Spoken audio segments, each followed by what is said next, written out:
તો આણંદ જિલ્લામાં ભ્રષ્ટાચારે માજા મૂકી છે। ગાંધીના નામે મંજૂર થયેલા ગ્રાન્ટમાંથી ભ્રષ્ટાચાર કરી ગાંધીના ફોટાવાળી નોટ છાપી હજુ તો કામ પૂર્ણ નથી થયું અને રમતગમતના મેદાનનું સ્ટેજ પ્લેટફોર્મ ધ્વસ્ત થઈ ગયું છે।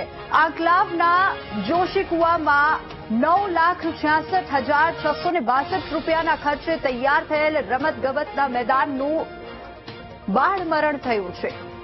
દ્રશ્યો છે આણંદ જિલ્લાના આંકલાવ તાલુકાના જોશીકુવા ગામના કે જ્યાં બાળકો અને ગામના રમતવીરો માટે મહાત્મા ગાંધી રાષ્ટ્રીય ગ્રામીણ રોજગાર બાહેધરી યોજના અંતર્ગત બનાવવામાં આવેલ રમતગમતના મેદાનના દ્રશ્યો જોતા જ લાગે છે કે મેદાન નહીં પરંતુ કોઈ અવભૃત જગ્યા છે। રોડ રસ્તાની હાલત ખસ્તા છે। રસ્તાની હાલત એવી છે કે અવરજવર કરવામાં પણ લોકોને બીક લાગે છે। રસ્તા પર મસ્ત મોટા ખાડા જોવા મળી રહ્યા છે। વાહન ચાલકોને કમરતોડ રસ્તા પરથી પસાર થવા વાહન ચાલકો મજબૂર બન્યા છે।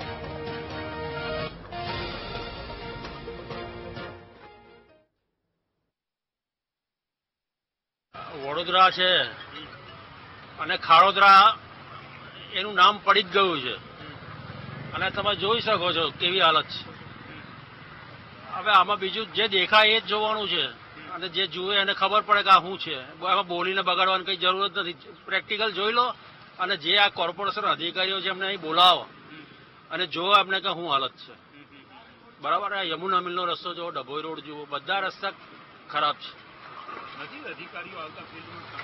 હવે આવતા હોય તો આ હાલત હોય જ નહીં ને।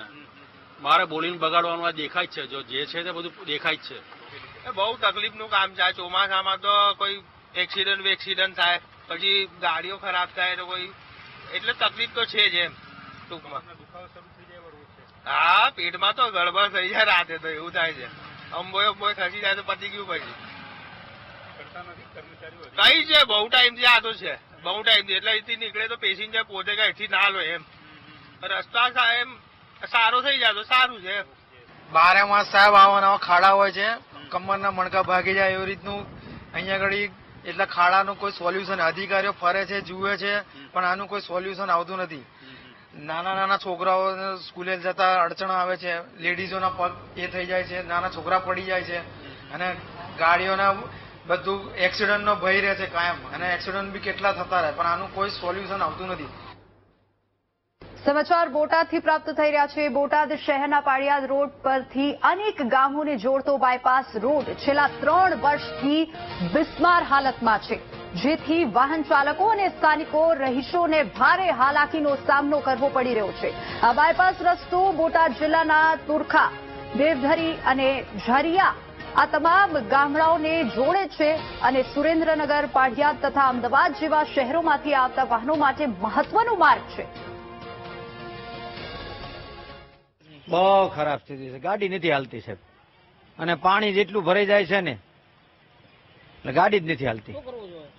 આને તાત્કાલિક રિપેર કરવો જોઈએ।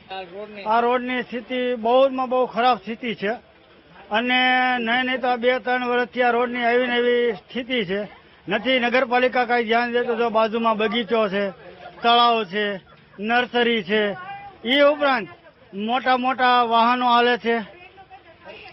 એ પછી અહીંયા સ્કૂલ બસો બાળકોની હાલે છે। એ ઉપરાંત હમણાં નહીં તો 3 થી 4 બાઇકો સ્લીપ ખાઈ ગયા છે, છતાં પણ નગરપાલિકા કોઈ પણ વસ્તુમાં ધ્યાન દેતી નથી। એટલે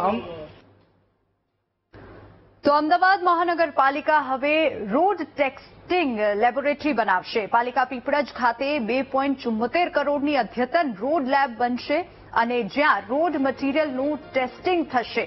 અત્યાર સુધી એએમસી રોડમાં ઉપયોગ થતા મટીરીયલ જેવા કે ડામર, કપચી અને પેવર બ્લોકના ટેસ્ટ બહાર ખાનગી લેબોરેટરીમાં કરાવતું હતું અને શહેરમાં બનતા રોડની ગુણવત્તા પર અનેક સવાલો ઉઠતા હોય છે, ત્યારે હવે રોડ મટીરીયલનું ટેસ્ટિંગ મનપા હવે જાતે જ કરશે।